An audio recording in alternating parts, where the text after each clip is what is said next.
শ্রী পাশাঙ্কুশা বা পাপাঙ্কুশা একাদশী ব্রত মাহাত্ম্য আমরা যথামতি যথাসাধ্য বর্ণনা করার চেষ্টা করছি।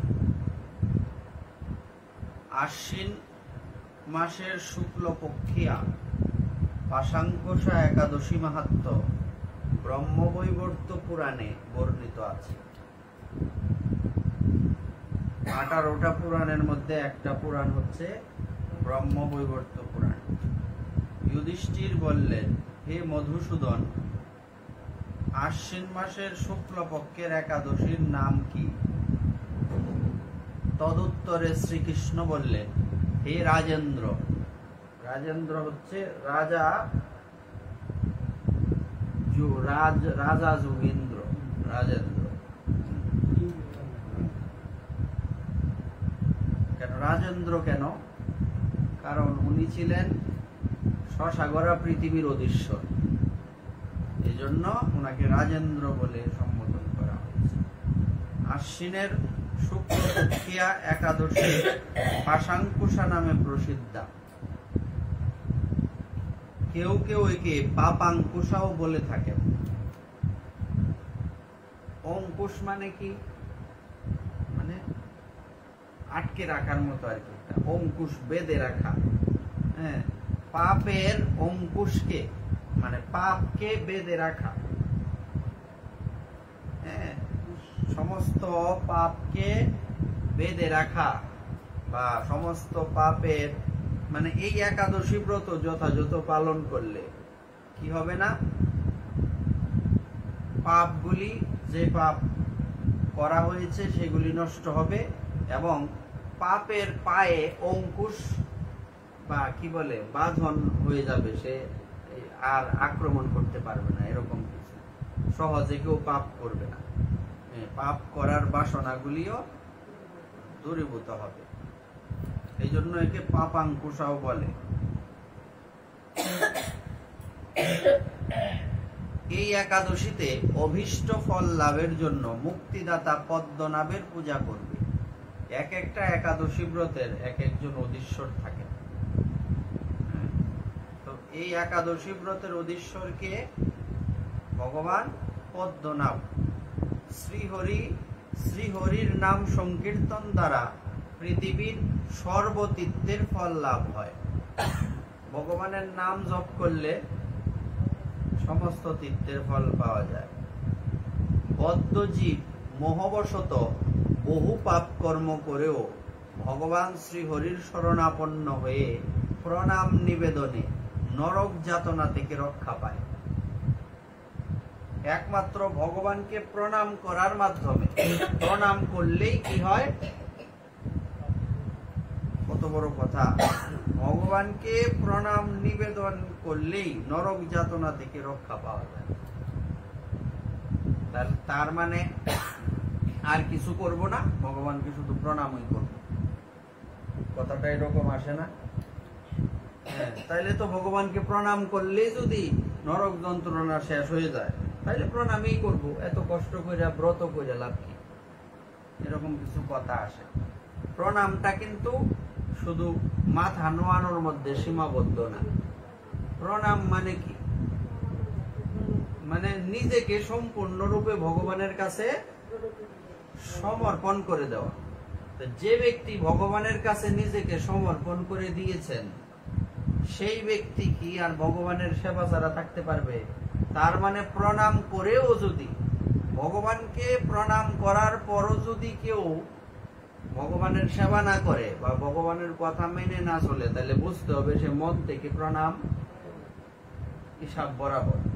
কেউ যদি মন থেকে ভগবানকে একবার প্রণাম করেন, ওই ব্যক্তির নরক যন্ত্রণা যে নষ্ট হবে তাতে সন্দেহ থাকার কথা নয়। কারণ সে মন থেকে প্রণাম করছে যে আজকের থেকে আমি তোমার চরণে নিজেকে সঁপে দিলাম, এখন থেকে তুমি ছাড়া আমার আর দ্বিতীয় কোনো অভিনিবেশ নাই। আমি চিন্তাও করব তোমাকে, পূজাও করব তোমাকে। এটা ভগবান গীতাতে অর্জুনকে বললেন। কি বললেন? শ্লোকটা কি বলো? আমার ভক্ত হও, আমার পূজা করো। নবম অধ্যায়ের শেষ শ্লোকটা 34 নম্বর। তুমি আমার ভক্ত হও, আমার পূজা করো, আছে না এরকম? মনমনা ভবমত ভক্ত ময়্যাজি মাম নমস্কুরু মামে বশ্যসি যুক্তৈব মাত্মানম মৎপরায়ণ। ভগবান বলেন, হে অর্জুন, তুমি আমার ভক্ত হও, আমার পূজা করো। এখানে শব্দটা বলছে মত ভক্ত, আমার ভক্ত। আরেকটা বলছে, প্রথমে কি বলছে এখানে শব্দটা দেখেন, মত ভক্ত। আরেকটা শব্দ রয়েছে এখানে, মনমনা। মনমনা শব্দের অর্থ কি? মহাজনগণ এর বিস্তারিত বর্ণনা করেছেন। মনমনা মানে আমাগত চিত্ত। সহজে, আরেকটু সহজে বললে,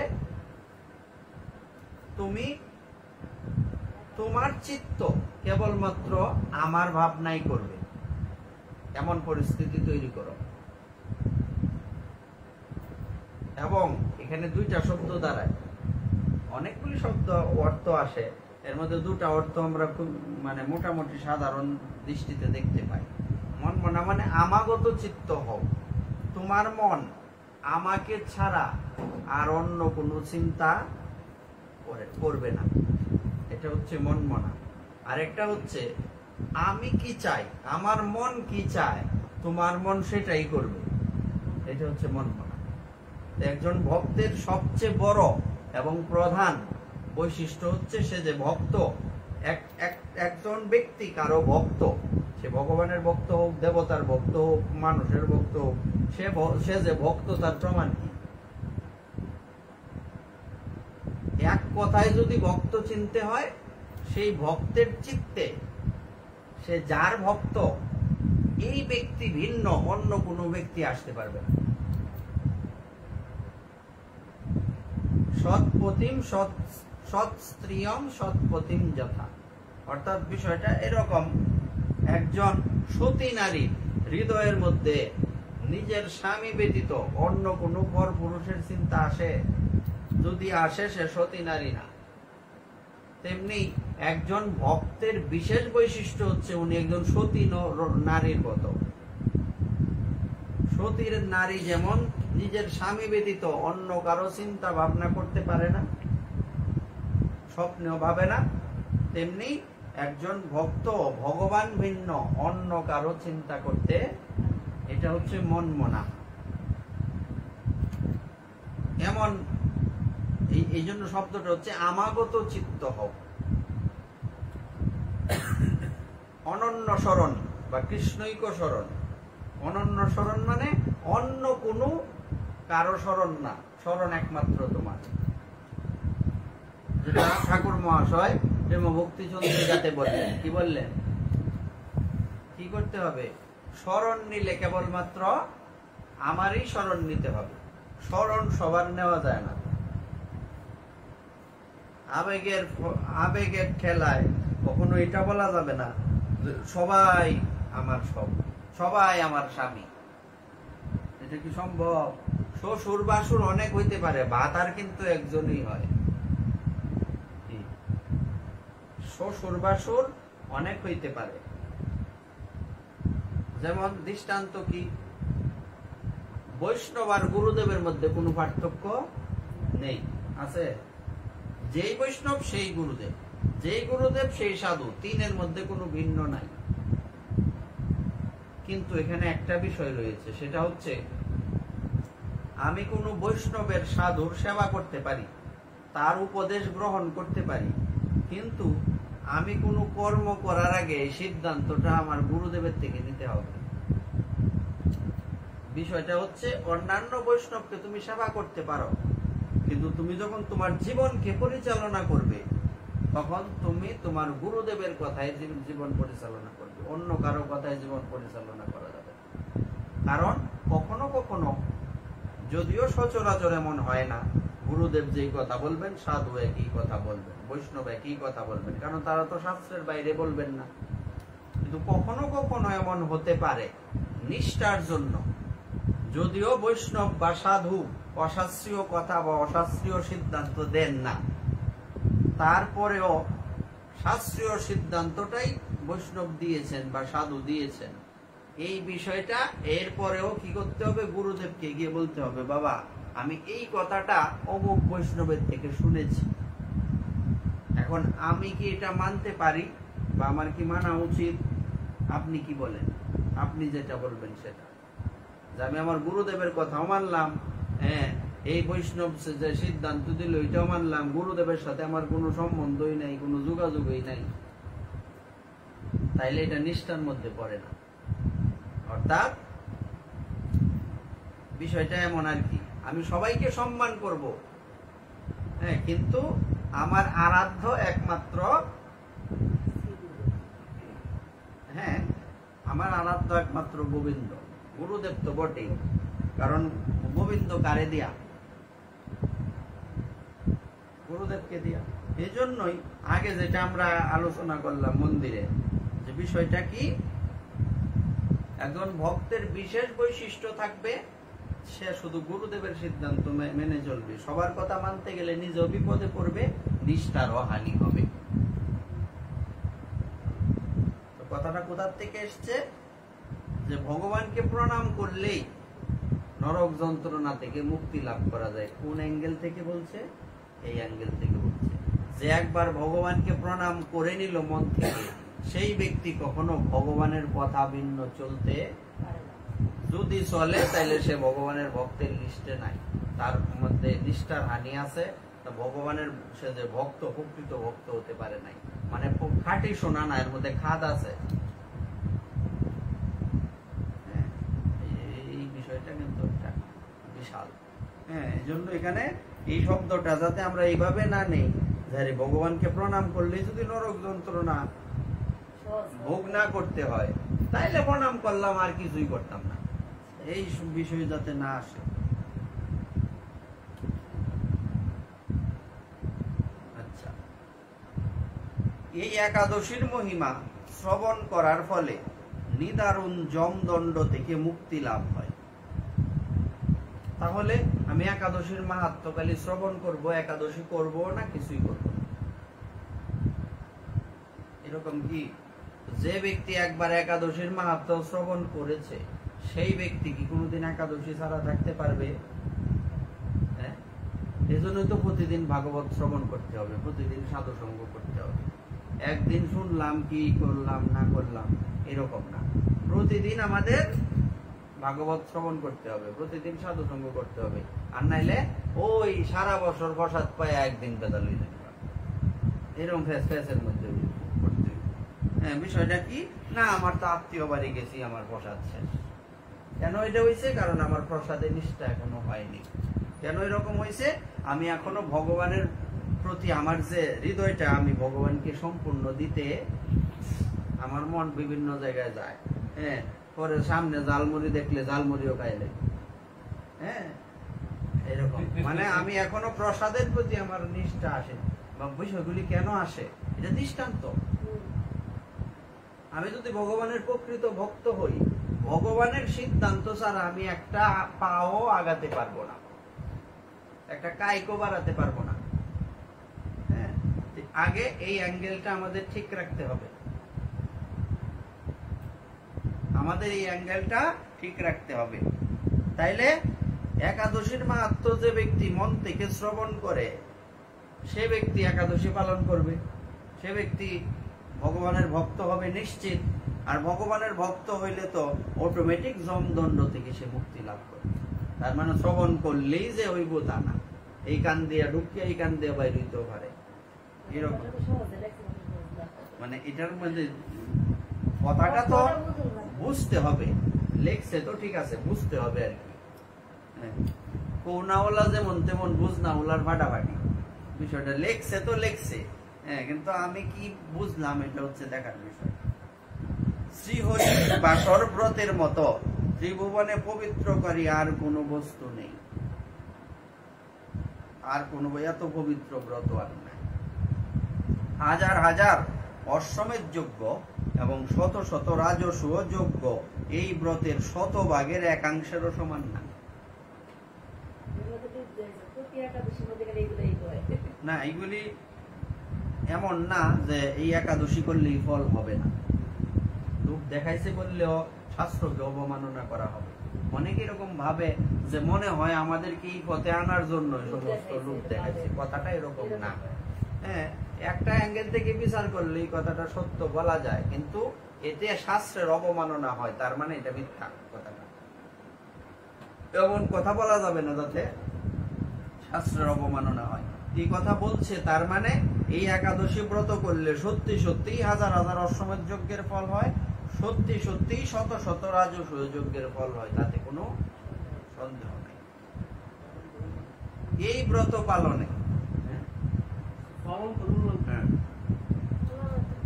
মানে একটা কথা কি জানি বলে, পালন যদি পালন করি, একটা কথা আমাদের সমাজে প্রচলিত না, মানে কথাটা এরকম আর কি, বুঝলে বুঝপাতা, না বুঝলে তেজপাতা। পরে এই ব্রত পালনে, এখানে বলছে এই ব্রত পালনে স্বর্গবাস হয়। আচ্ছা, আরেকটা বিষয় হচ্ছে, আমরা কি তাহলে যে কোনো কর্ম এই কোন ফল লাভের আশা নিয়ে করব? আমরা কি ভাবনা নিয়ে করব? ব্রত কেন করব? না, আমি ব্রত কেন করব? হরির সাথে বাস কি ব্রত ছাড়া করা যায় না? ব্রতটা কেন করব? ভগবানকে সন্তুষ্ট করা কি এত সহজ? সন্তুষ্ট করা আরো অনেক কথা, আরো বিশেষ কথা আসতে হবে।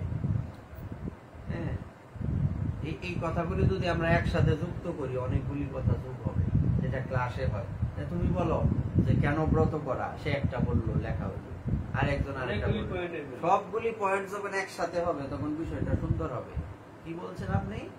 যে ভগবানকে সন্তুষ্ট করা। আচ্ছা, আর কি? কেন ব্রত করি আমরা, কেন করব? ভাবো, বিষয়টা ভাবো। আমার একজন বললো তাই ব্রত করলাম, শৃঙ্খলা তো বটে। এই যে আরেকটা পয়েন্ট আসছে, শৃঙ্খলা, আত্মার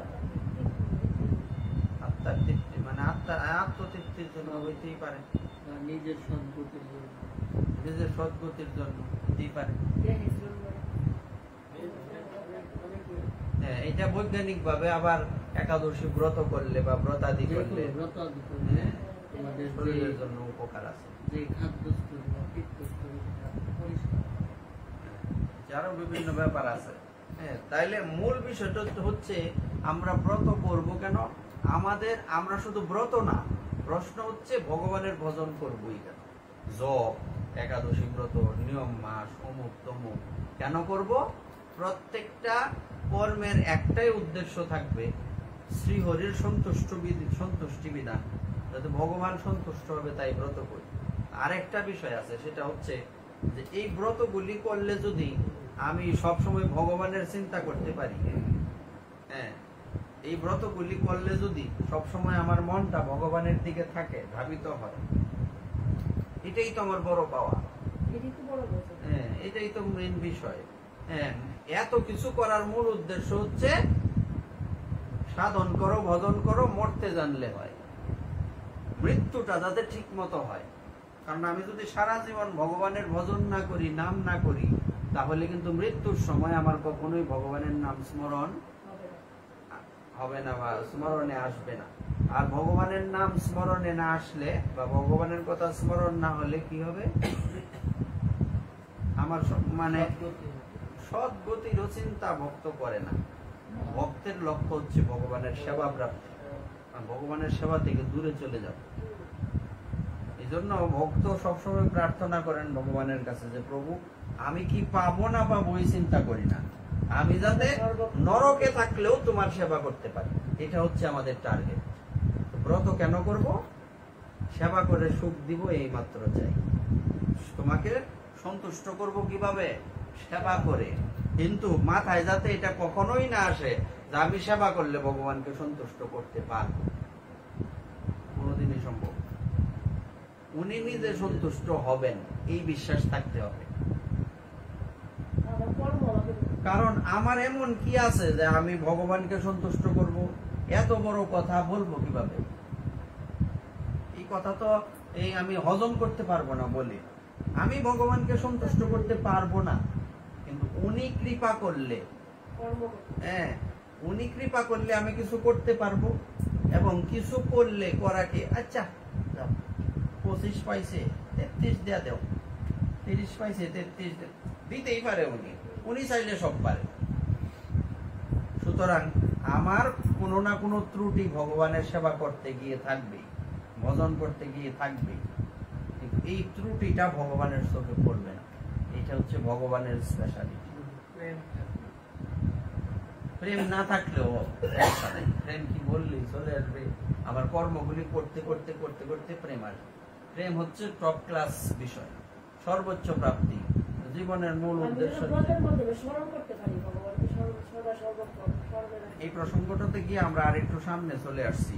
মানে মূল বিষয়টা হচ্ছে আমার টার্গেট কি? ভগবানের সেবা প্রাপ্তি। আমি ভগবানকে সেবা করে সন্তুষ্ট করতে পারবো না, উনি সন্তুষ্ট হবেন।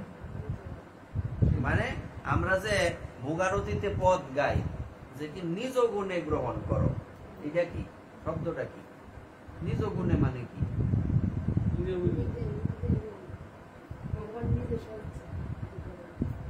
অর্থাৎ বিষয়টা হচ্ছে আমার ভাবনা এমন থাকবে, মাথা সোজা করো, আমার ভাবনা এমন থাকবে যে আমি সেবা করে তোমাকে সন্তুষ্ট করতে পারবো না। তুমি যদি নিজে মনে করো না যাই করছে আমি মাইনা নিলাম, তুমি তো এটা করতেই পারো। আর এটা ভগবান করবেন, এটা 100% সত্যি। করেন, করবেন না, করেছেন, করছেন আর করবেনও। কেন? কারণ এটাই তো ভগবানের স্পেশালিটি। নতুবা যে পুতনা, সে ভগবানের কি মারতে আসছে? সে কিন্তু ভগবানের ভালো চিন্তা করে আসেনি। সেই পুতনাকে ভগবান মায়ের গতি দান করে দিলেন।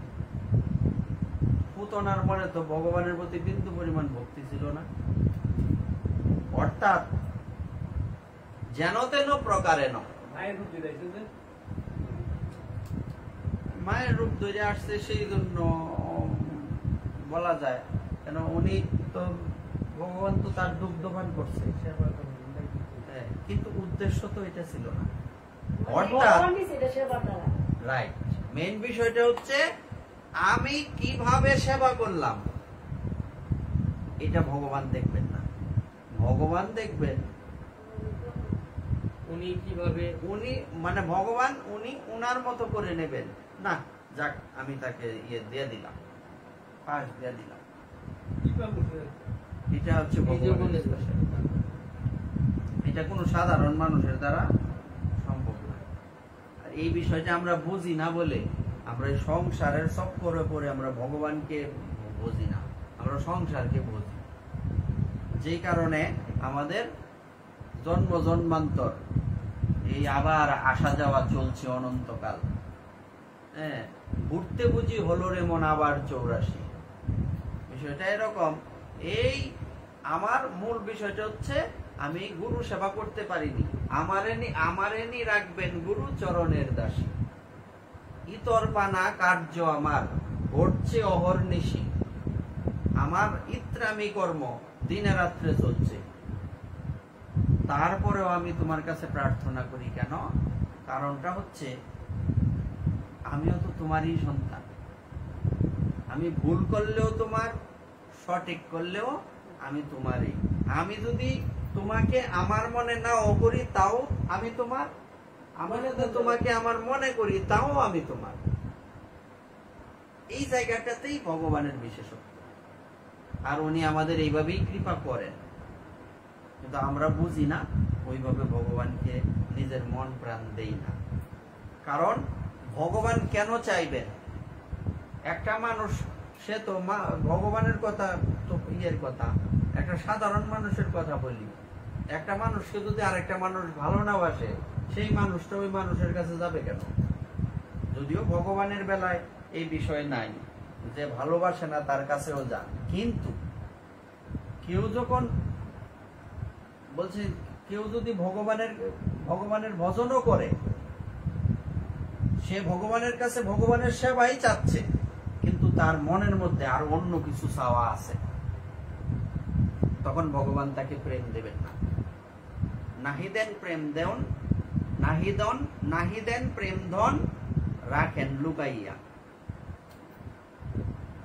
ভক্ত যদি, অর্থাৎ ভক্ত ভগবানেরও ভজন করে, আবার এই জগতের বিষয়ও চায়।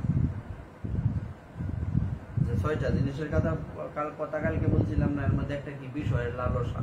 ভগবানের ভজনও করে, আবার বিষয়ও চায়। হ্যাঁ, তখন ভগবান তাকে প্রেম দেন না। কারণ ভগবান দেখতে পাচ্ছেন সে প্রেমের মাহাত্ম্যটা বুঝবে না, সে হৃদয়ে নিতে পারবে না, সুতরাং তাকে প্রেম দেওয়ার এখনো সময় হয়নি।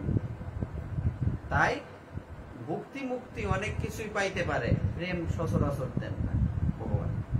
কারণ প্রেম দিলে ভগবান তার বশ হয়ে যাবেন। প্রেম দেওয়া মানে কি? একজনকে ভালোবাসা মানে কি? আমি তার দ্বারা আবদ্ধ হয়ে গেলাম না? যদিও এই আবদ্ধতার মূল প্রাপ্তি হচ্ছে সেবা বা মুক্তি, স্বাধীনতা, কিন্তু তারপরও ভগবান কি করেন না? প্রেম দিতে চান না। দেখি সে প্রেম পাওয়ার কতটুকু যোগ্য। কিন্তু এই যুগে, এই অবতারে মহাপ্রভু কি করলেন? অন্যান্য অবতারে তো উনি বিচার করে প্রেম দিয়েছেন, এই অবতারে বিচার করেননি। তারপরও একটা বিচার আছে। কেন? সে যখন প্রেম নেবে না, আমি দিতে যাব কেন?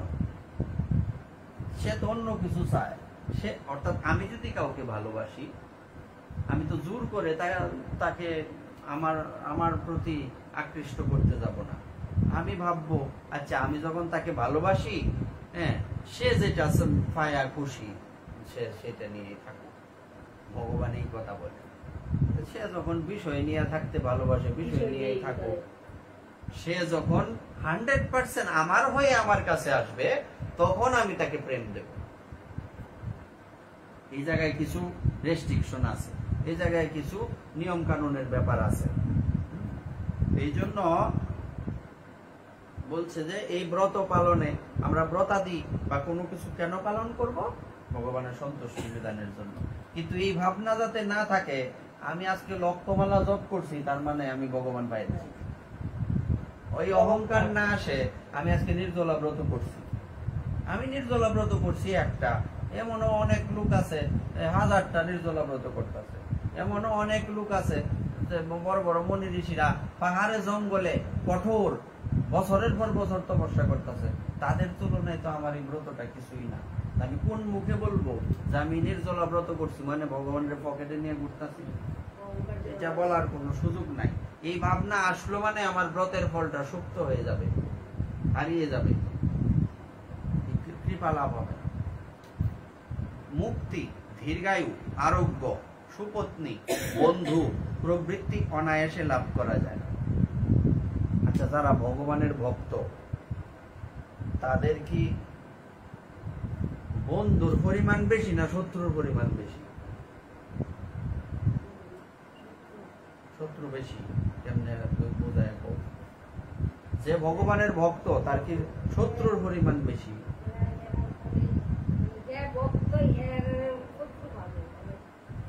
না, অনেকে ভাবে, কিন্তু শত্রুর পরিমাণ, কিন্তু প্রশ্নটা হচ্ছে শত্রুর পরিমাণ তার বেশি না বন্ধুর পরিমাণ বেশি? হ্যাঁ, বন্ধুর পরিমাণ বেশি। আর সাধারণ মানুষের না, শত্রু নাও থাকতে পারে কিন্তু বন্ধু না। এটা কিন্তু একটা টুইস্ট আছে এই কথাটাতে।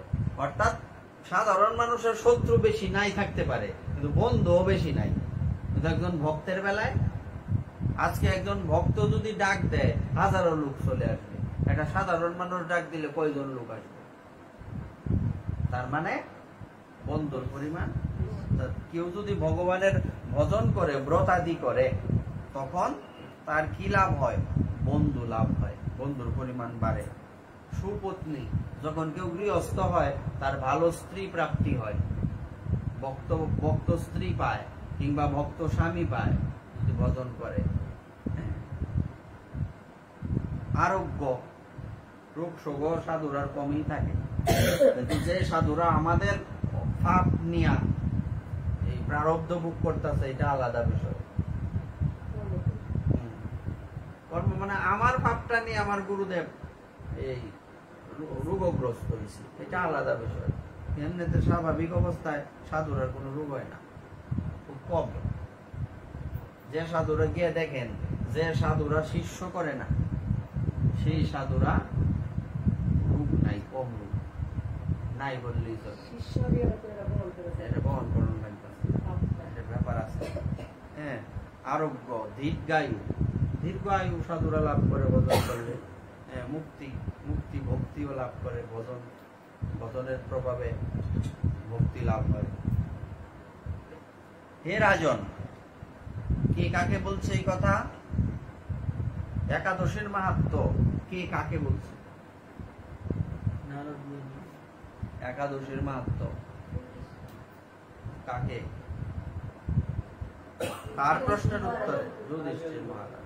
যুধিষ্ঠির মহারাজ কিন্তু বলতেছে না, ভগবান শ্রীকৃষ্ণ। হ্যাঁ, হে রাজন, আগে বুঝতে হবে কাকে বলছে। হে রাজন মানে ভগবান শ্রীকৃষ্ণ বলছেন যুধিষ্ঠির মহারাজকে, হে রাজন, গয়া কাশী এমনকি কুরুক্ষেত্র শ্রীহরিবাসর অপেক্ষা পূর্ণ স্থান নয়। এই যে আমরা আজকে যে এখানে হরিবাসর করছি, একাদশী ব্রতের দিন রাত্রি জাগরণ, এই তিথিটা কি? একাদশীর তিথিটা হচ্ছে হরিবাসর তিথি। এই হরিবাসর তিথির সাথে এর সমান গয়া কাশী কুরুক্ষেত্র পর্যন্ত না। কত শক্তিশালী কথা! এই হরিবাসর তিথি প্রায় না, এই হরিবাসর তিথি নবদ্বীপ বৃন্দাবনের সমান। এখানে এই হরিবাসর তিথিতে রাত্রি যাপন করা কিংবা এই হরিকথা শ্রবণ করা, বৃন্দাবন বাস করা এক কথা, নবদ্বীপ বাস করা এক কথা। হে ভূপাল, একাদশী উপবাস ব্রত করে রাত্রি জাগরণ করলে অনায়াসে বিষ্ণু লোকে গতি হয়। এই লক্ষ্য কিন্তু ভক্তের থাকবে, এইটাও তো কামনা হয়ে যাবে। এই লক্ষ্য ভক্তের থাকবে না যে আমি একাদশী করব, রাত্রি যাপন করব, করে আমার কি হবে, বিষ্ণু লোক প্রাপ্তি হবে, এই ভাবনা ভক্তের থাকবে না। তাহলে এটা কামনা যুক্ত হয়ে গেল, নিষ্কাম হলো না। ভগবান কোথায় নেবেন, কি করবেন উনি বুঝবেন। আমার লক্ষ্য হচ্ছে পরিস্থিতি যেমনই হোক তোমার থেকে যাতে আমার আলাদা হতে, এটা হচ্ছে টার্গেট।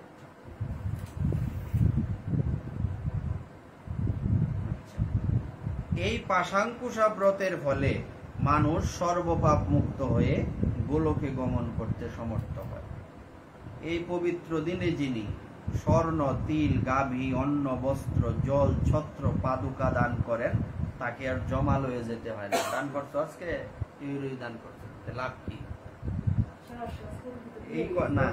এই কথা বেশি বেশি আমাদের বলা উচিত, যে মানুষ বেশি বেশি দান করবে, ঠিক না? এটা শুধু ইয়ের বেলায় না, সবার বেলায়। হ্যাঁ, সাধুরাও তো দান করে, করবে। বলছি কি, এই পবিত্র দিনে দান করলে তো আপত্তি নাই, সে তো এটা আজকে গ্রহণ করবে না, যেহেতু লেখা আছে দান করা যায়, সমস্যা।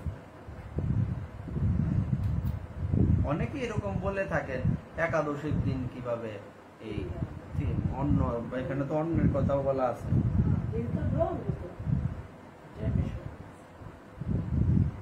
কি বলছে? স্বর্ণ, তিল, গাভী, অন্ন, বস্ত্র, জল, ছত্র, পাদুকা, এসবের মধ্যে কিছু দান করলে তাকে জমালয়ে যেতে হয় না।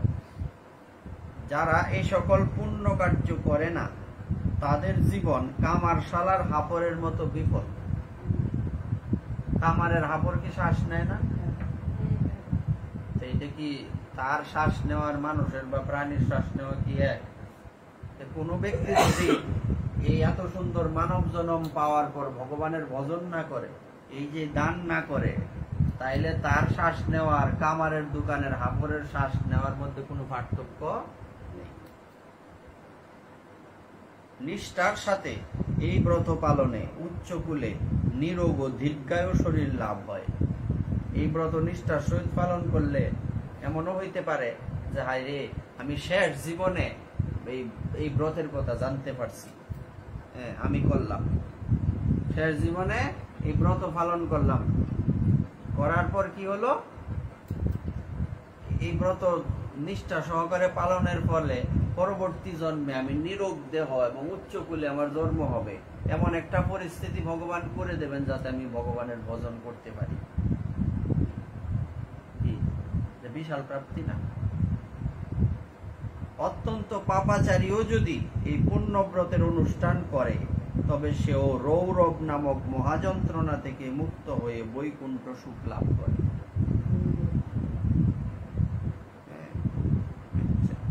কৃষ্ণ ভক্তি লাভেই একাদশী, শ্রী একাদশী ব্রতের মুখ্য ফল।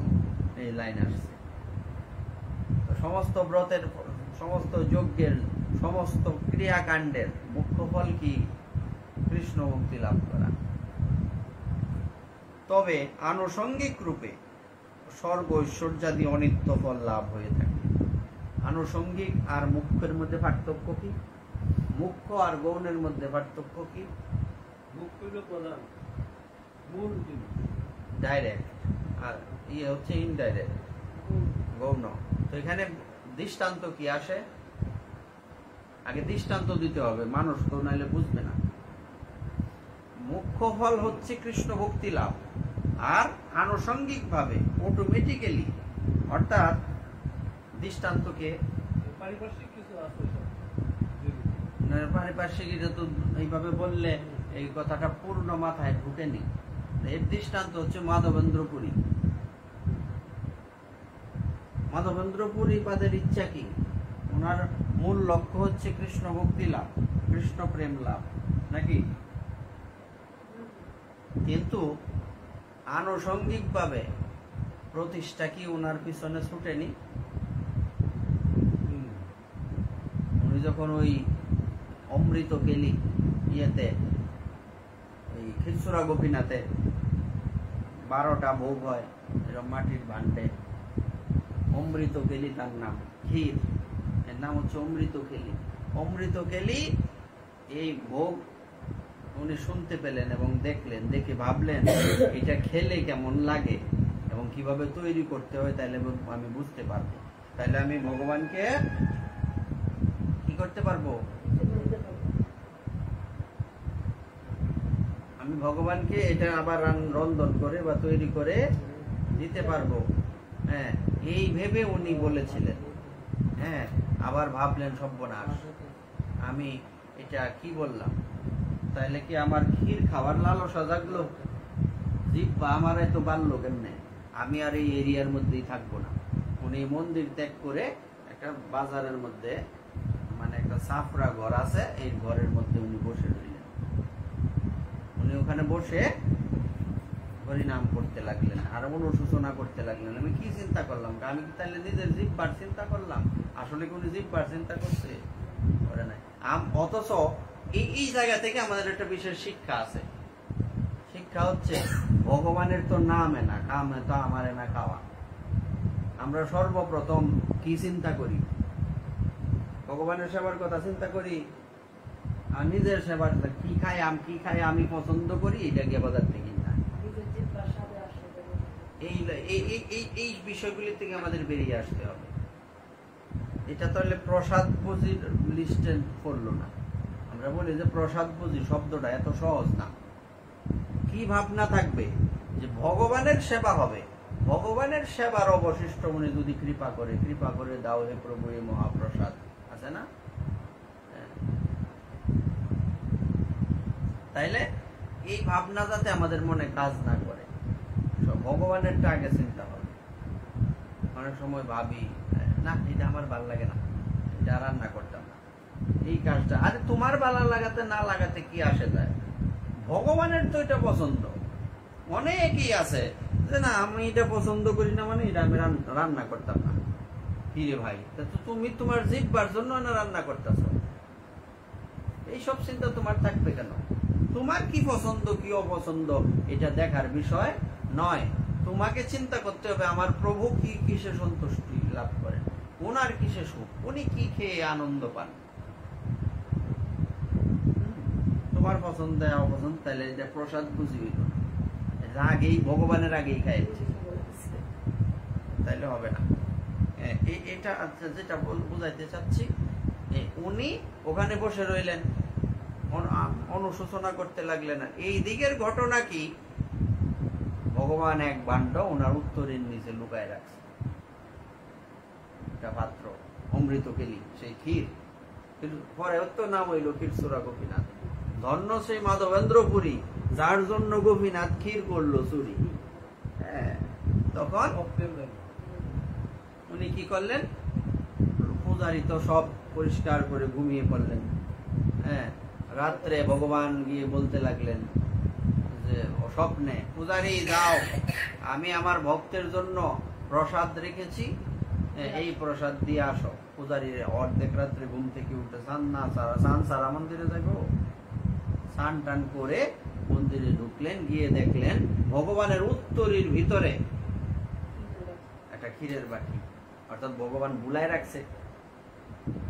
প্রতিদিন তো গুনে গুনে ইয়ে করেন, এখানে যে 11টা, আর এই দিন আর চোখে পড়ে না। ভগবান যার জন্য এই ক্ষীর লুকায় রাখছে, সেই ভক্তর দর্শন না হইলে তো আর হইল না। উনি তাড়াতাড়ি মাধবেন্দ্রপুরী বাদ, কে মাধবেন্দ্রপুরী ডাকতে লাগলেন। ওখানে উনি গেলেন, যে ভগবান আপনার জন্য ক্ষীর রাখছে। আর এই মাধবেন্দ্রপুরী বাদ তখন উনি কি করবেন, উনি একদম কাঁদতে কাঁদতে এক প্রকার অচৈতন্য, যা আমি ভাবলাম আর ভগবান আমার জন্য এই ক্ষীর রেখে দিলেন, এমন একটা বিষয়। তখন উনি কি করলেন, সেই ক্ষীর তো পেলে নেই, ওই যে পাত্রটা ওইটাও রেখে দিলেন। আমার প্রভু নিজের হাতে রাখছে এটা, তো প্রতিদিন একটু একটু করে ওই মাটির পাত্রটাও উনি সেবা করেছে, আপনার কিচ্ছুই ফালাইছে না। কেমন জিনিস। আর এই মাধবেন্দ্রপুরী পাদ হচ্ছেন ভক্তি কল্পলতার প্রথম অঙ্কুর।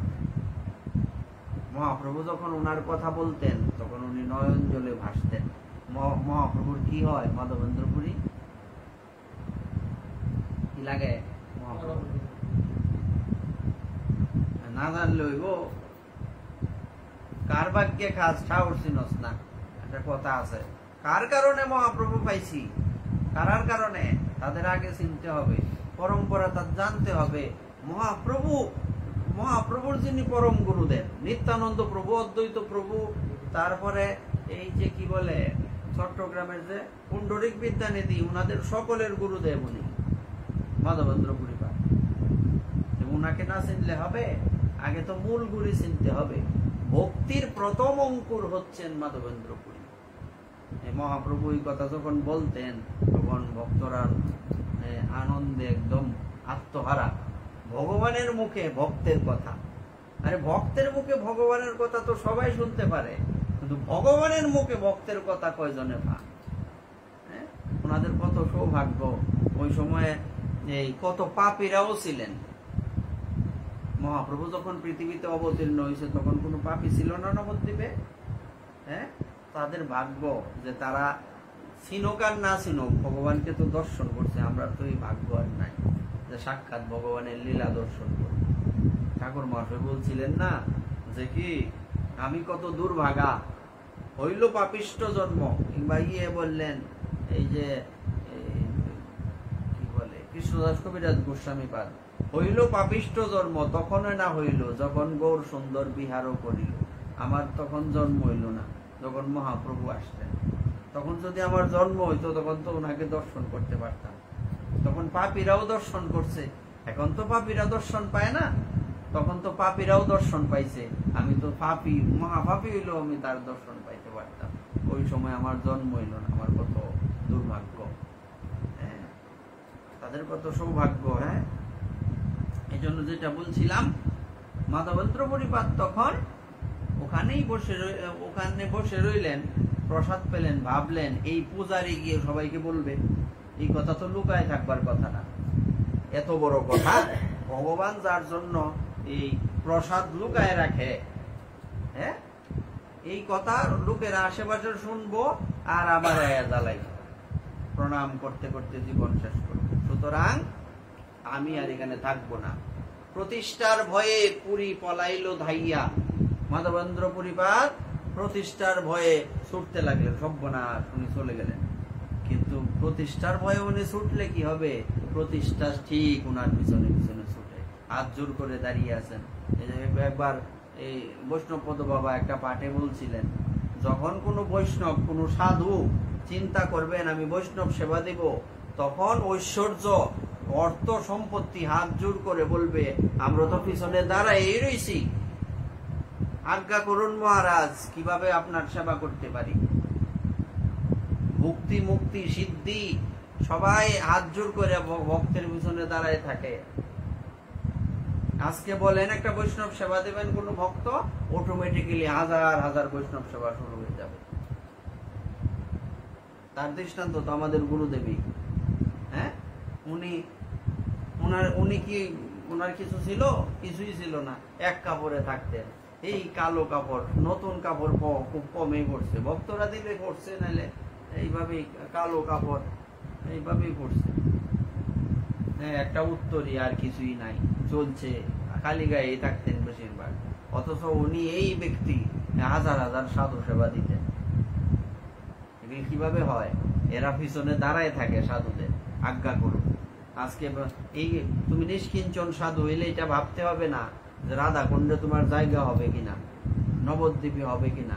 তুমি প্রকৃত সাধু হও, অটোমেটিক এরা হাত জোর করে সময় মতো দাঁড়াইব কি যে কি আজ্ঞা করুন মহারাজ কইয়া, তোমার প্রকৃত ভক্ত হইতে হবে। তখন অটোমেটিক ওখানে জায়গা হয়ে যাবে। এর জন্য টেনশন করতে হবে না। টেনশন কারা করে? যাদের ভগবানের প্রতি যথেষ্ট ভক্তি বিশ্বাস। আরে কত কত মহাপাপীরা বৃন্দাবন বাস কইরা রাধারানীর সেবা লাভ করছে। এই লিস্টে রাধারানী তো আমাকেও রাখতে পারেন নাকি পারেন না? উনি তো সবই পারেন। এই ভাবনা থাকলে অটোমেটিক সব হয়ে যাবে, চিন্তার কোনো কারণ নেই, সময়ের অপেক্ষা। মুখ দিয়া খালি বলো, হয়ে যাবে। কেন? তোমার তো সম্পূর্ণ বিশ্বাস। আর যাই হোক, রাধারানী ওনার চরণ থেকে দূরে নেবেন না, বঞ্চিত করবেন না। উনি তো বঞ্চিত করার জন্য আসেননি, উনি তো বঞ্চিত করার ব্যক্তি না। উনি বঞ্চিত করার ব্যক্তি, আর উনি কৃপা করার অপার করুণাময়ী, অপার করুণাময়ী, যার করুণার কোনো শেষ নাই, সীমা পরিসীমা নাই, যার করুণার কিঞ্চিত আছে বলে বিভিন্ন দেব দেবীগণ কৃপা করেন। এই কৃপা, সব কৃপার মূলে কে? সেই রাধা রানী। উনি কৃপা করবেন না? উনি কৃপা করার জন্য বসে আছেন, আমরা নিতে চাই না, নিতে চাই না। সামান্য একটু ত্যাগ স্বীকার করলে কত কিছু পাওয়া যায়, আমরা এই ত্যাগটা করতে পারি না। আমরা কত দুর্ভাগা, আমরা এত বছর ভাগবত শুনতে শুনতেও আমাদের প্রসাদ পাওয়ার লালসা জাগে না, সামান্য এই ত্যাগটা করতে পারি না। আমরা কিভাবে রাধারানীর কৃপা লাভ করব? এই মানব জীবন আমাদের কিভাবে ধন্য হবে? এই মানব জীবন আমাদের অধন্য থেকে যাবে, কোনোদিনই ধন্য হবে না। ধন্য তখন হবে যখন আমার মনের মধ্যে খিদে থাকবে। কিসের খিদা? ওনার কৃপা পাওয়ার খিদা। চাতক পাখি বৃষ্টির জল ছাড়া অন্য কোনো জল পান করে না, সে তাকাই থাকে সবসময়, দেই জল বলে চিৎকার করে। তো এরকম আমাদের ঠাকুর মহাশয়ের মতো যে খেতুরি দামে বসে বসে ভজনস্থলিতে এখানে ওখানে বসে বসে উনি এরকম প্রার্থনা করতেন, হরি হরি কবে হব বৃন্দাবনবাসী, কিংবা আমি আমার তেজিয়া শয়ন সুখ বিচিত্র পালঙ্ক, কবে বৃন্দাবনের ধুলাই ধূসর হবে অঙ্গ। হ্যাঁ, বা এই করঙ্গ কৌপিন লইয়া ছেঁড়া কান্থা গায়ে দিয়া তেয়া গিয়া সকল বিষয়, কৃষ্ণে অনুরাগ হবে ব্রজের নিকুঞ্জে কবে যাইয়া করিব নিজালয়। কত সুন্দর কথা! এই শব্দই তো কেউ খুঁজে পাইতো না, কোন ডিকশনারির থেকে খুঁজে বার করবো এইসব শব্দ? অনুভূতি না আসলে। হ্যাঁ, ওনার এই শব্দ এক একটা অক্ষর, ওনার কোনো এইসব অসাধারণ অক্ষর না, নর্মাল কোনো অক্ষর না, এক একটা ওনার অনুভূতি, প্রত্যেকটা অক্ষরে অক্ষরে ওনার প্রেম রয়েছে। বুঝতে পারি কত সুন্দর কথা। হ্যাঁ, কি কথা! হ্যাঁ, যে এই ছাড়িয়া পুরুষ দেহ কবে বা প্রকৃতি হব, দুহু অঙ্গে চন্দন পরাবো, টানিয়া বান্ধিব চূড়া, নবগুঞ্জা হারে বেড়া। কত সুন্দর কথা। চূড়া মানে কি রাধা রানীর মাথার মধ্যে কি বেনি বেনি দিব, চূড়া দিব, এরকম কথা বলছেন উনি। টানিয়া বান্ধিব চূড়া, নবগুঞ্জা হারে বেড়া। কত সুন্দর কথা। কত জায়গায়, প্রত্যেকটা জায়গায় কনক কটরা পরি, সুগন্ধি চন্দন বুড়ি। হ্যাঁ, কনক স্বর্ণের কটরার মধ্যে আমি সুগন্ধি চন্দন দিয়ে রাই কানুকে সাজাবো।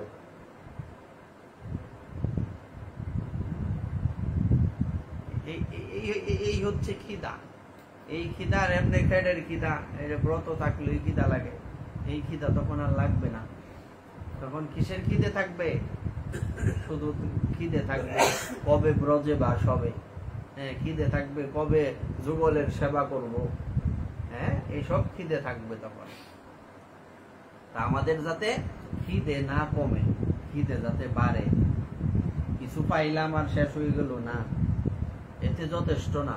আরো আরো আরো চাই, আরো দাও, আরো দাও। বিষয়ী ব্যক্তি যেমন আরো চায় টাকা। হ্যাঁ, একটা কথা আছে না, এরকম কি বলে, এই জগতে হাই সেই বেশি চায়, যার আছে ভুরি ভুরি, রাজার হস্ত করে সমস্ত কাঙালের ধন চুরি। বিষয়ীর জীব যেমন আরো দাও, আরো দাও, আরো চাই, আরো চাই। হ্যাঁ, এইরকম ভক্তের এরকম লালসা থাকবে। আরো ভক্তি চাই, আরো তোমার সেবা চাই, আরো তোমার কাছে যেতে চাই, আর তোমাকে ছাড়া যাতে আমার একটু দ্বিতীয় কোনো অভিনিবেশ না আসে, এই ভাবনা থাকবে ভক্তের। এই হচ্ছে সাধুদের আক্ষেপ থাকবে, এই প্রাপ্তির লালসা। কথাটা কেন বলছিলাম? মাধবেন্দ্র পরিপাদ না চাইলে কি হবে? ওনার পিছনে ঠিক আনুষঙ্গিক ভাবে প্রতিষ্ঠা যাচ্ছে। মেন বিষয়টা হচ্ছে, তুমি যদি কৃষ্ণ ভক্তিও চাও, তো অন্য কিছু নাও চাও, তোমার ভাগ্য গুণে এইগুলি অটোমেটিক আসবে। ওইটা গ্রহণ করতে ক্ষতি নাই, বা গ্রহণ না করলেও কোনো সমস্যা নাই। কারণ ভক্ত সবসময় চিন্তা করে। হ্যাঁ, একটা ঘটনা আছে না, যে একজন ব্যক্তি নিচতলায় বসে, হ্যাঁ, ল্যাপ তুষক শিলায়। হ্যাঁ, মাঝখানে একটা গলি, এই পাশে একটা বিল্ডিং, ওই পাশে একটা বিল্ডিং। এই বিল্ডিং এর নিচতলায় বসে একজন ল্যাপ তুষক শিলায় 10 নম্বরে সুই দিয়া শিলায়। আর এই দিকের এই পাশের বিল্ডিং এর 3 তলার উপরে এক ব্যক্তি বসা, যখন সুই দিয়া উপরে টান দে, এইভাবে মাথা সরা। এই তুমি এরকম সরা কেন, মাথা সরাও কেন? তুমি কি ব্যাক কল নাকি? এই সুই কি তোমার পর্যন্ত আইবো নাকি? তো ভাই, সাবধানের মাইন নাই, যদি এই সুই আয়া লাগিয়া পড়ে। এই জন্য বিষয়কে গ্রহণ করলে যদি অটোমেটিক্যালি আসে বিষয়, স্বাভাবিকভাবে গ্রহণ করলে ক্ষতি নাই, আবার ক্ষতিও আছে। এই ব্যক্তি যদি মাথা সরাইতে পারে 3 তলার উপর থেকে, এই 3 তলায় তো ভুলেও শুই যাইতো না। আমাদের ওই রকম ভাবে বিষয় সাবধানতা, কেউ দিল মানে তুমি একদম খুব খুশি নিয়ে নিলা, এরকম যাতে না হয়। বিষয়কেও, এই ব্যক্তিত্ব ভাগ্যবান, সে ব্যক্তিত্ব কি বলে শব্দটা? বীর পুরুষ। কাকে বলে বীর পুরুষ? বীর পুরুষকে, বীর পুরুষ তো একমাত্র সে যে ব্যক্তি বিষয়কে একদম মলবৎ পরিত্যাগ করতে পারে। মল ত্যাগ করলে মানুষ কি ফিরা তাকানি, তেমনি মল ত্যাগ করলে যেমন ফিরে তাকাতে নাই, এই বিষয়ের দিকে ফিরে তাকাতে নাই। এই আনুষঙ্গিক ফলের দরকার নাই। হ্যাঁ, মুখ্য ফলের দরকার। সেটা কি? কৃষ্ণ ভক্তি, কৃষ্ণ প্রেম। অন্য কিছুর দরকার নাই। এই লালসা যাতে আমাদের সব সময় থাকে। যদি এই লালসা আমাদের থাকে, পৃথিবীর এমন কোন শক্তি নাই, যে কলির এমন কোন শক্তি নাই আমাদেরকে এই বিষয়ের দ্বারা আবদ্ধ করে রাখতে পারবে। কারণ আমার তো গুরুদেব সহায়। হ্যাঁ, আমার তো খিদা আছে, আমার তো অন্য কিছুর দরকার নাই। কলি ধরতে পারবে না, বিশ্বাসটা গুরুদেবের চরণে থাকবে। বাবা এরকম বলতেন যে বাবার এমন নিষ্ঠা ছিল, প্রত্যেকটা বিষয়ে, যে আমি অসুস্থ হয়ে গেলে রামকৃষ্ণ মিশনের হাসপাতালে যাইতাম না কেন? মেয়েরা নার্স এরা স্পর্শ করব। চিন্তা করে দেখেন যে আমি ইয়েতে শুয়ে শুয়ে এই কুটিয়ার মধ্যে শুয়ে শুয়ে চিৎকার করতাম শরীরের যন্ত্রণায়। হ্যাঁ, কষ্ট হচ্ছে তো, শরীরে তো যন্ত্রণা হবে অসুখ হলে। আমি চিৎকার করতাম আর গুরুদেব গুরুদেব বলে চিৎকার করতাম, রাধা রানীর কাছে প্রার্থনা করতাম যে আমার আরো রোগ যদি আরো বাড়ে, আমি আরো ওখানে কোনো মেয়ের নারীর স্পর্শ যাতে আমার না হয়। কিন্তু কখনো হাসপাতালে যাইনি। এই হচ্ছে নিষ্ঠা, এই হচ্ছে নিষ্ঠা। ওনারা হচ্ছেন বীর পুরুষ। নামে মাত্র পুরুষ হইলে হইব, খালি ব্যাগ ভর্তি করে বাজার করে আনবা, মাস্টারি করে আটে হারিয়া সংসার চালাইবা, এইটা বীর পুরুষের লক্ষণ না। এটা হচ্ছে সাধারণ নরমালি পুরুষের লক্ষণ। বীর পুরুষ হচ্ছে ত্যাগী পুরুষ, যে ত্যাগ করতে জানে। কত বড় ত্যাগের কথা! মুহূর্তের মধ্যে সব ত্যাগ করে উনি চলে গেলেন। কোটি কোটি টাকার প্রপার্টি ত্যাগ করে দিয়ে, আমরা তো গেছি বাবার আবির্ভাব স্থলিতে, যেখানে বাবার জন্ম হয়েছে, ওখানে আমরা গেছি। হ্যাঁ, সব ত্যাগ করে দিয়ে উনি বৃন্দাবন চলে গেলেন। বীর পুরুষ না হইলে সম্ভব না। আমাদের যদি বীর হইতে হয়, এরকম বীর হতে হবে। সংসার মলবৎ পরিত্যাগ করতে হবে। সংসারের বিষয়ের মধ্যে আমাদের কোনো কিছুর দরকার নাই। আমাদের কি দরকার? আমাদের দরকার যে আমরা গুরুদেবের সেবা করব। আমাদের দরকার, আমাদের সেই লালসা থাকবে, হরি হরি কবে হব বৃন্দাবনবাসী। নিরখিব দুই নয়নে যুগল রূপ রাশি। এই চোখকে আর কিছু দেখতাম না, এতে চোখ অন্ধ হওয়া ভালো। কুরেশের চোখ অন্ধ হয়েছিল না, রামানুজ স্বামীর শিষ্য, সে তখন বলছে যে ভালোই হয়েছে, গুরুদেবের কৃপায় ভগবান আমার দুইটা চোখ অন্ধ করছে, ভালোই হয়েছে। কেন ভালো হয়েছে? কারণ এই চোখ দিয়া তো জগতের বিষয় দেখতাম, ভগবানরে তো দেখতাম না। আসলে কি ভগবানরে দেখতো না? সাধু তুই মনেই বলে, হ্যাঁ, এই চোখ অন্ধ হয়েছে, ভালো হয়েছে। এবার অন্তরের চোখ দিয়ে ভগবানকে দেখতে পারবো, বিষয় দেখবার আর সুযোগ নাই। কত বড় একটা এই ক্ষতি হয়ে গেল তার, এই ক্ষতির চিন্তা উনি করলেন না। আমাদের এগুলি শুধু শুনলে আর বললে হবে না, আমাদের জীবনে প্রয়োগ করতে হবে। এমন না সাধন ভজন কেমন করলাম আমার সুবিধা অনুযায়ী, মনটা চাইলো না আমার শরীরে আজকে বালা, আজকে রাত্রি জাগরণ করে লাই, পরে আরেকদিন শরীর বালা না, আজকে ঘুমাই দেয়। তো এইটা তো সাধন ভজনে বললো না। হ্যাঁ, সারাদিন ঘুমায়া পরে রাত্রি জাগরণ, এটা হাস্যকর বিষয়। রাত্রি জাগরণ মানে কি? নির্জলা ব্রত মানে কি? জল ছাড়া সবই কাম যাবে। রাত্রি জাগরণ মানে কি? সারাদিন ঘুমায়া পরে রাইতে ঘুমাইতাম না। বিষয়টা এমন হইল কিনা? তাই আমাদের এই সুবিধা অনুযায়ী ভজন করলে হবে না। ভজন করতে হবে কিভাবে? সুবিধা হোক আর অসুবিধা হোক। ওই দিন বলছিলাম না, কয়েকদিনই তো বলছি যে ভাল লাগে না বলতে কোনো শব্দ নাই। আমি যাকে ভালোবাসি তো তার সব আমার ভাল লাগে, পাওয়াতে মাথা পর্যন্ত সব আমার ভাল লাগে। উনার সব গালিও ভাল লাগে, উনার আদরও ভাল লাগে, উনার সব ভাল লাগে। এরকম পরিস্থিতি আসতে হবে। এই ভাবনা যদি না আসে ভিতরে, তাহলে তো কোন সেবাই হবে না। মনটা চাইলো ঘুমাইলাম, মনটা চাইলো হজাক থাকলাম, এটা তো ইয়ে হইল না, নিয়মিত হইল না বিষয়টা। এই টার্গেট আমাদের ফিল আপ করতে হবে জীবনে যদি কিছু প্রাপ্ত করতে হয়। এই জন্য বলছে আনুষঙ্গিক রূপে স্বর্গ ঐশ্বর্য অনিত্য ফল লাভ হয়, কিন্তু মুখ্য ফল কি? কৃষ্ণ ভক্তি। টার্গেট হচ্ছে কৃষ্ণ ভক্তি।